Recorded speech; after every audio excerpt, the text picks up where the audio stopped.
जय श्री कृष्णा। मैं विकास Kumar Shastri Shri Radhe Krishna YouTube channel पर आप लोगों को स्वागत करता हूं। और आज कुछ व्याकरण के माध्यम से वर्णबोध, संस्कृत का वर्णबोध कब से शुरुआत हुई, कब से वर्ण का हुआ और व्याकरण क्या है, किसे कहते हैं, ये सब चीज़ की जानकारी। सबसे पहले ये जान लें वर्णबोध के बारे में है कि ग्रीक, लैटिन और संस्कृत, इन तीनों प्राचीन भाषाओं में संस्कृत की मौलिकता स्वतः सिद्ध है। कहते हैं कि देव भाषा के साथ साथ ऐन्द्र, चंद्र, वात्स्यायन व्याकरणों ने अति प्राचीन व्याकरणों की रचना कर संस्कृत को अलौकिक साहित्य की भाषा सिद्ध किया है। आज से लगभग 3000 वर्ष पूर्व, यानी 3000 वर्ष पहले पाणिनि ने तपश्चर्या के बल से भगवान शंकर को प्रसन्न कर उनके तांडव नृत्य के अवसान पर डमरू के निषाद को प्रसाद समझकर ध्यानपूर्वक 14 सूत्रों की परिकल्पना की, जिसे एक श्लोक के माध्यम से मैं आपको बताता हूँ। एक श्लोक है, नृतावसाने नटराज राजु ननाद ढक्काम नव पंचवाराम ऊर्धर्थ कामः सनकादिसिद्ध एतदिमर्षे शिवसूत्र जालम। कहते हैं कि नृतावसाने नटराज राजो, नृत्य करते हुए नटराज के समान। कौन? भगवान शंकर नृत्य करते हुए नटराज के समान आए और ननाद ढक्काम नव पंचवारम, अपने डमरू को 9 बार और 5 बार बजाए।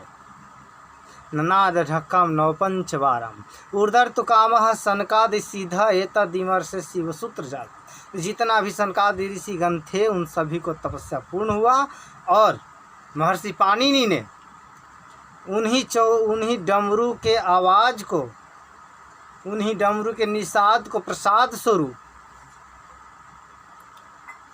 समझकर ध्वनात्मक कल्पनाओं से 14 सूत्रों की रचना की। वो डमरू के बजाने पर जो ध्वनि प्रकट हुई, उस ध्वनि को परिकल्पना कर 14 सूत्र बनाए और उन्हीं 14 सूत्रों से इसमें जो स्वर और व्यंजन के परिचालक और इन्हीं 14 सूत्रों के आधार पर लगभग 4000 व्याकरण सूत्रों की रचना की, जो 18 अध्याय और 32 पदों में विभक्त होकर अष्टाध्यायी ग्रंथ के रूप में विख्यात है। अब देखते हैं कि पाणिनि के 14 सूत्र जो डमरू के ध्वनि के परिकल्पना कर लिखा गया, वो 14 सूत्र क्या है? तो पाणिनि के 14 सूत्र ही संस्कृत का वर्णमाला है। पाणिनि के 14 सूत्र ही संस्कृत का वर्णमाला है।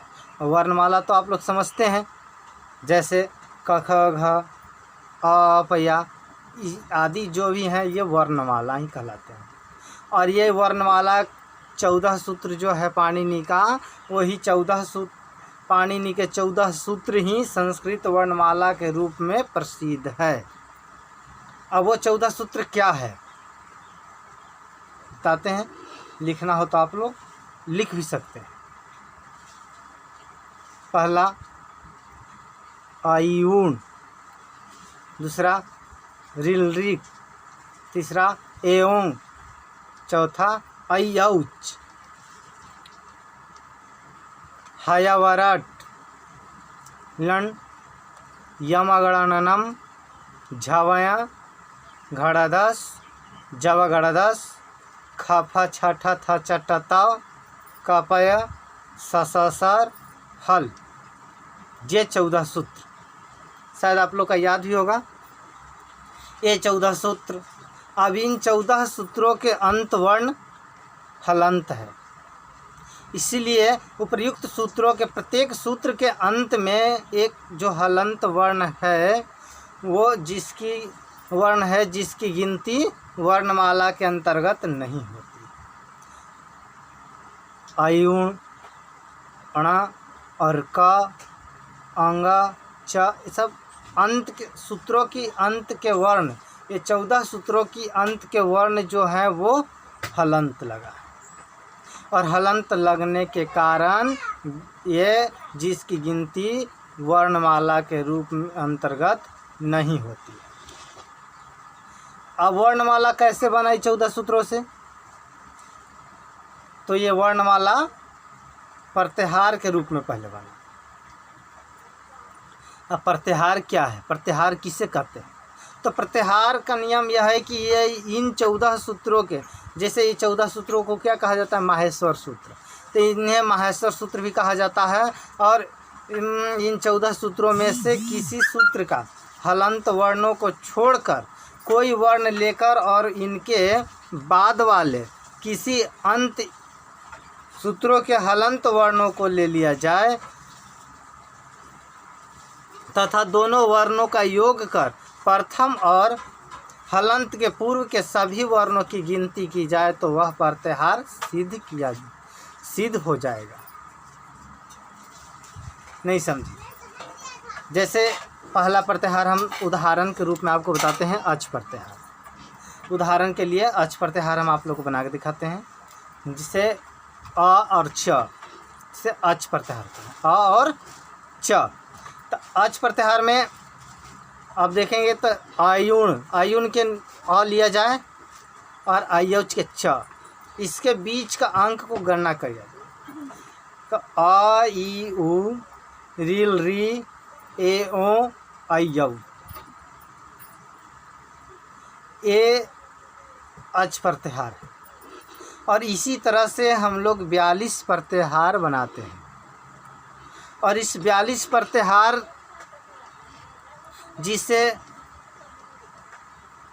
प्रत्याहार बनाते हैं, और प्रत्याहार क्यों, ये प्रत्याहार क्या काम आएगा? तो यह प्रत्याहार ये सूत्र का हलंत है जिसके हलंत वर्ण को छोड़ 9 वर्ण आते हैं। जिससे जो अच प्रत्याहार बताया उसमें कितने वर्ण आते हैं? 9 वर्ण आते हैं, और ये अच प्रत्याहार कहा गया। तो अच प्रत्याहार बनाने में जिसके हलंत आई और सूत्र का हलंत वर्ण च और उपर्युक्त करने पर अच प्रत्याहार बनता है, और जिसके हलंत वर्ण को छोड़कर 9 वर्ण आते हैं।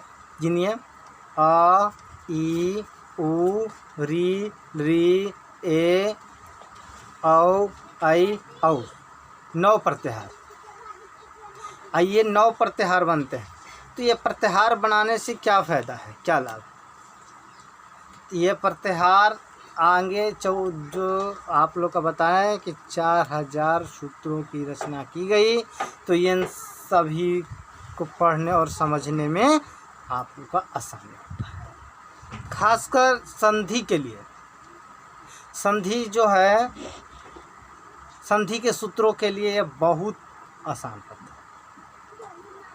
तो आप लोग को हम बताए थे कि व्याकरण किसे कहते हैं और व्याकरण क्या है, तो इसके बारे में हम अगला वीडियो में आप लोग को बताएंगे। अभी फ़िलहाल 14 सूत्रों के बारे में समझें। और ये वीडियो आप लोग को अच्छा लगा तो लाइक कीजिए, जो समझ में नहीं आए कमेंट कीजिए, और हाँ, अगला वीडियो देखने के लिए हमारे जय श्री कृष्ण यूट्यूब चैनल को सब्सक्राइब करें। तब तक के लिए धन्यवाद।